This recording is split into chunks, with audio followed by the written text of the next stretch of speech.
Kuasa hukum dari Nadiem, Hotman Paris, berkeyakinan Nadiem tidak melakukan korupsi pada kasus pengadaan laptop berbasis Chromebook. Bahkan Hotman meminta menggelar perkara ulang di hadapan Presiden. Untuk membahasnya, sudah bergabung bersama kami Koordinator Maki, Boyamin Saiman. Selamat malam, Mas Boyamin. Malam, Assalamualaikum dan seluruh pemirsa, Anggi. Waalaikumsalam, Mas. Jadi kan kita sudah sama-sama dengar ya, Mas ya. Kuasa hukum ini minta gelar perkara ulang di istana. Menurut Anda, apakah langkah ini realistis dan sah secara hukum, Mas? Ya, sangat tidak realistis kalau nanti dituruti seluruh perkara korupsi, minimal perkara korupsi aja lah. Minta gelar perkara di istana gitu. Nanti perkara yang ditangani itu misalnya korupsi haji misalnya. Terus korupsi LPEI, terus yang ditangani Kejaksaan Agung itu menyangkut beberapa kasus yang masih banyak yang lain-lain gitu ya. Nanti semua kalau dituruti akan minta gelar perkara di istana gitu. Dan nanti istana apa akan ngurusi ini aja gitu. Jadi mohon maaf Pak Hotman Paris, saya kira tidak pas lah kalau ini meminta di istana begitu. Karena dan apalagi kemudian menyatakan Pak Prabowo kliennya selama 25 tahun. Ya itu urusan bahwa ini membela ada sarana yang paling pas yaitu ke mekanisme pra-peradilan. Kalau memang ini saya itu kan mengembangkan pra-peradilan itu bahkan levelnya audit kinerja, bukan hanya gelar perkara. Perkara-perkara mangkrak saya gugat dan saya audit kinerja penyidik. Lah sekarang juga bisa dibalik. Pak Hotman bisa mengajukan gugatan pra-peradilan, ada mekanismenya, bahkan dalam seminggu sudah pasti disidangkan dan di sana bisa adu bukti dan lain sebagainya. Itu justru sarana paling tepat di sana, Mas Anggi. Oke, berarti ini tidak lumrah lah ya kalau kemudian semuanya minta ke Presiden begitu ya, Mas Boyamin ya? Iya, sangat tidak lumrah dan tolonglah jangan kemudian dibebani Presiden dengan hal-hal demikian. Toh nanti kalau memang Presiden memberikan abolisi atau amnesti itu kewenangan Presiden berdasarkan UUD 45. Tapi saya kira juga Presiden tidak akan gegabah lagi karena kemarin pun pro kontra gitu. Saya kira udahlah biarlah kita serahkan sepenuhnya mekanisme hukum. Oke, Mas, saya juga minta respon sama Mas Boyamin. Ini kan dari pihak kuasa hukum juga menyebutkan bahwa sebenarnya nasib Nadiem ini sama dengan nasibnya Tom Lembong. Tidak ada, saya kutip ya Mas ya, tidak ada Rp1 pun jaksa menemukan ada uang masuk ke kantongnya Nadiem. Tanggapan Anda?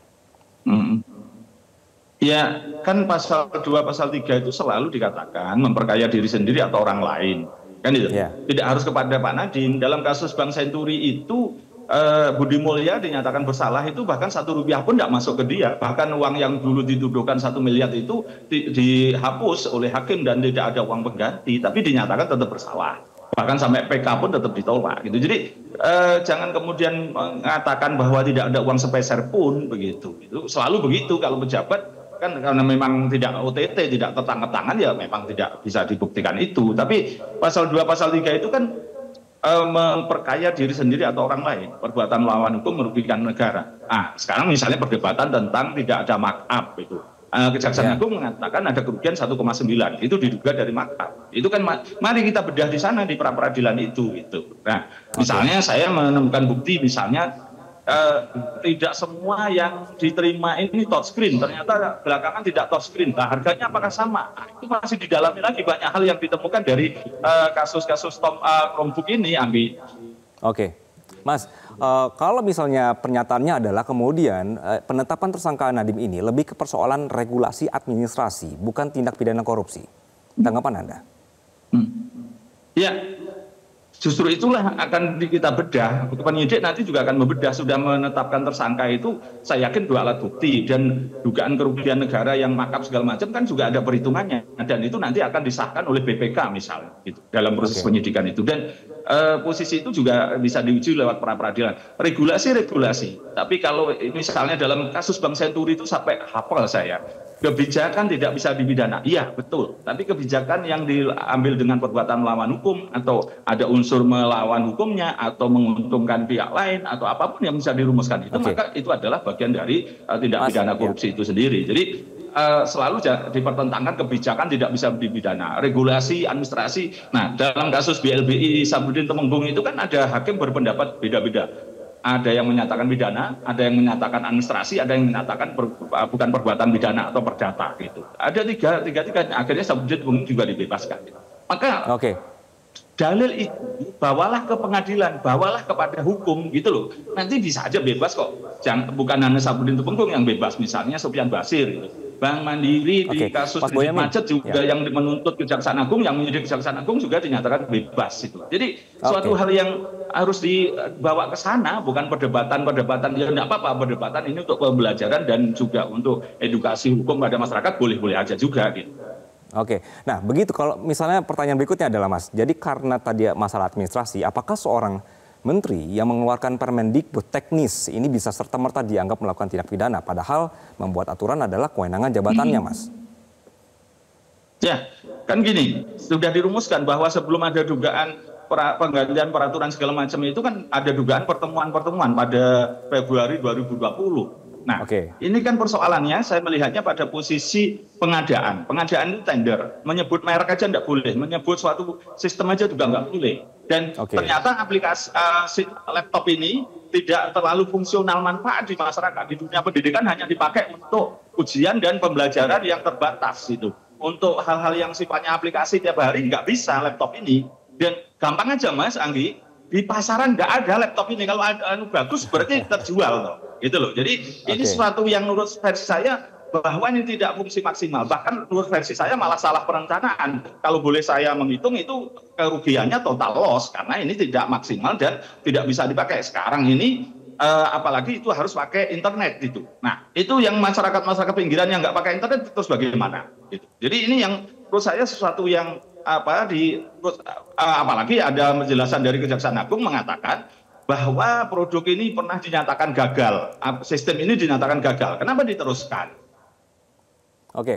Nah, Mas Boyamin, jadi begini, kalau seorang menteri kemudian ini bisa dijerat karena dia membuat kebijakan yang dikeluarkan oleh dia sendiri, apakah ini nanti tidak berbahaya, Mas, bagi pejabat kedepannya yang jadi takut mengambil keputusan? Ya, sepanjang ini kan niat kita perbaikan tata kelola. Sesuatu yang melanggar hukum ya kita proses hukum, sesuatu yang benar ya kita harus nyatakan benar. Bukan kemudian sesuatu yang diduga ada tindak pidana korupsi terus dibungkus sesuatu, wah ini akan menakutkan ke depannya. Sepanjang itu sebenarnya dituruti misalnya. Pengadaan ini tidak dikunci di awal misalnya gitu. Terus tendernya terbuka. Terus kemudian perencanaan matang, nggak masalah Mas. Jadi kita ini kan ada 3 hal aja lah, perencanaan, pelaksanaan, dan pertanggungjawaban. Nah perencanaannya ini kan dianggap gagal ini, kenapa dipaksakan? Terus pelaksanaannya ini tidak fungsional maksimal, pertanggungjawabannya diduga ada markup gitu loh. Jadi ini kan memang tugas penyidik, jangan sampai nanti suatu hal yang ada niat-niat sebenarnya untuk menguntungkan orang lain misalnya dengan dibungkus dengan sudah sistem-sistem yang sudah dibungkus rapi. Hampir tender-tender yang dilakukan pemerintah maupun pemerintah daerah itu kalau mau kita cari kesalahannya selalu ada karena selalu ada dugaan manipulasi di sana, ada dugaan diarahkan, ada dugaan juga diarahkan pada pemenangnya yang sudah diarahkan tertentu. Misalnya tentang mengklik LKPP misalnya e-katalog. Itu kan semua kayak marketplace, misalnya penyedia barang itu 10 orang, tapi sudah dugaan sekongkol, misalnya ngeklik nomor 8 aja, produsennya siapa, sudah ada klik-klikan di situ gitu. Jadi ini justru memang harus perbaikan tata kelola dengan cara yang tegas begini, tidak bisa kemudian dipermaklumkan, kemudian dinyatakan ini administrasi segala macam. Nah, Pak Nadiem Makarim dugaan keterlibatannya di mana? Nah, sudah dijelaskan kemarin bahwa ada pertemuan Februari 20 untuk melakukan kelompok ini gitu loh. Jadi ada irisannya gitu loh. Ini kan ya ajas praduga tidak bersalah, saya pun tetap tidak ingin terlalu masuk. Tapi apapun ini kita uji di pengadilan nanti karena saya sudah belajar penuh di kasus Bank Senturi gitu. Bagaimana kebijakan itu bisa dipidana maupun tidak gitu. Oke, berarti kalau misalnya tadi sudah menurut Mas Boyamin sebenarnya ada yang sudah diyakini oleh Kejagung gitu. Tapi kan sampai sekarang Mas, ini Kejagung juga belum membeberkan bukti adanya aliran dana ke Dandim misalnya. Apakah tanpa bukti aliran dana kasus seperti ini itu nanti bisa kuat Mas ketika di pengadilan? Iya, dengan rilis kemarin sebenarnya bagi orang yang bagi lawyer, jaksa ataupun hakim ataupun orang-orang yang ngerti hukum, rilis itu cukup sebenarnya gitu. Kan tidak mungkin dibuka semuanya, Anggi gitu loh. Jadi bahwa ada rumusannya, dugaan keterlibatannya, perbuatannya awal apa, terus dugaan kerugiannya ada, bagaimana irisannya gitu. Sebenarnya kalau boleh saya usul itu sebenarnya kan sejak awal kenapa saya ngejar yuristan sampai Australia segala macam itu kalau bisa ditangkap, ditahan, kemudian bisa membuat utuh bangunannya ini. Tapi namanya Kejaksaan Agung percaya diri tanpa harus menunggu juristan kemudian berani menetapkan tersangka dari Nadiem Makarim. Ya sudah, kita hormati kepada posisi itu, dan bahwa ada diskursus dinamika ya kita terima aja, dan Pak Hotman Paris lawyernya wajar aja membela gitu. Saya pun juga tidak membela Kejaksaan Agung gitu. Oke, baik. Mas Boyamin untuk saat ini terima kasih banyak Mas untuk penjelasannya Mas. Dan sampai jumpa. Selamat malam. Ya. Jelajahi cara baru mendapatkan informasi. Download Metro TV Extend sekarang.